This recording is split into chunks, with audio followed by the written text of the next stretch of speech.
Speaking of military hardware, Chris, the US President Donald Trump has responded to, quote, highly provocative statements from Russia's former President Dmitry Medvedev by ordering 2 of his nuclear submarines to be moved closer to Russia. It comes after Medvedev tweeted that Mr. Trump's recent ultimatum to Russia over a ceasefire in Ukraine were, quote, a threat and a step towards war. Your reaction?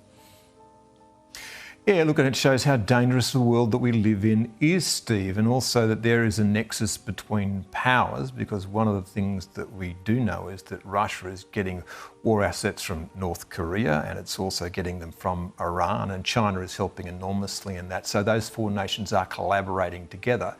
And it underlines the fact that the world is a very, very dangerous place at the moment. And Donald Trump, I think, it's interesting on this front, Steve, isn't it? He thought that he could end the war in Ukraine and the war in Gaza within days, and it's proving that the world is much more intractable than he thinks it is.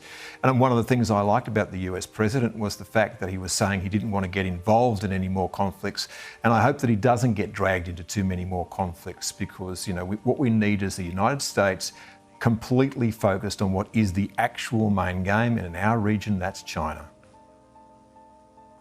Yeah, you suspect they're probably trying to drag him in. Speaking of the Middle East, Iran apparently setting up a new National Defence Council going to be chaired by the president amid fears of another strike from Israel. Now, according to state TV in Iran, the council will focus on, quote, reviewing defence strategies and enhancing the capability of Iran's armed forces. That sounds pretty concerning to me.